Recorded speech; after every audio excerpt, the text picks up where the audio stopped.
اگر آپ 100 rupees spend کرتے ہیں اور اس میں سے 40 صرف ٹیکسز میں چلا جائے تو آپ کو کیسا لگے گا؟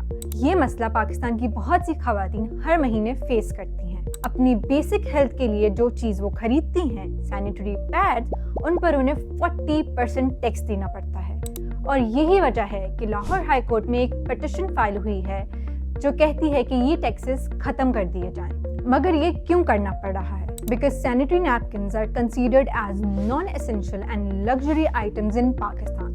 ان پہ وہی ٹیکس ریٹس لگتے ہیں جو کہ لگژری گڈس کے لیے ہوتے ہیں when it's actually a health necessity.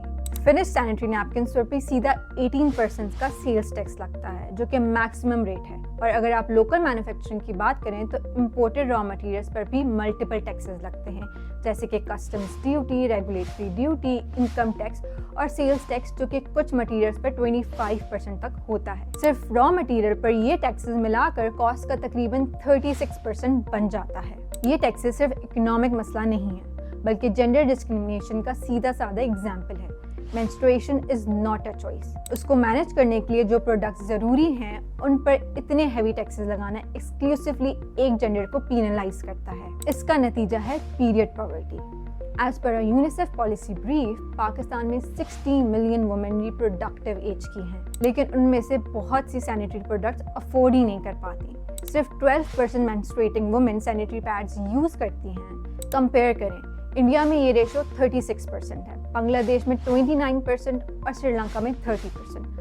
ہم کلیئرلی کافی پیچھے ہیں، اور یہ ایکسیس کا مسئلہ ایجوکیشن اور ہیلتھ دونوں کو افیکٹ کرتا ہے۔ یونیسیف کے ایسٹیمیٹس کے مطابق 1 out of 5 گرلز اپنی مینسٹرل سائیکل کے دوران اسکول مس کرتی ہیں، جو کہ لانگ رن میں 1 سال کا ایجوکیشن لاس بن سکتا ہے۔ ساتھ ہی انہائیجینک آلٹرنیٹیوز ہیلتھ رسک اور ڈگنیٹی ایشوز کریٹ کرتے ہیں۔ WHO نے مینسٹرل ہیلتھ کو ایک بیسک ہیومن رائٹ ڈکلیئر کیا ہے، اور پاکستان 1996 میں UN convention on the elimination of all forms of discrimination against women sign کر چکا ہے۔ Taxing sanitary napkins isn't just a revenue issue. یہ انصاف، ہیلتھ اور ایکول اپارچونیٹیز کا مسئلہ ہے۔ اگر ہم چاہتے ہیں کہ پاکستان کی خواتین اور بچیاں اپنی ایجوکیشن، اپنی ہیلتھ اور اپنی ڈگنیٹی کمپرومائز نہ کریں تو سینیٹری پروڈکٹس کو لگژری نہیں، ایک نیسیسٹی سمجھنا ہوگا۔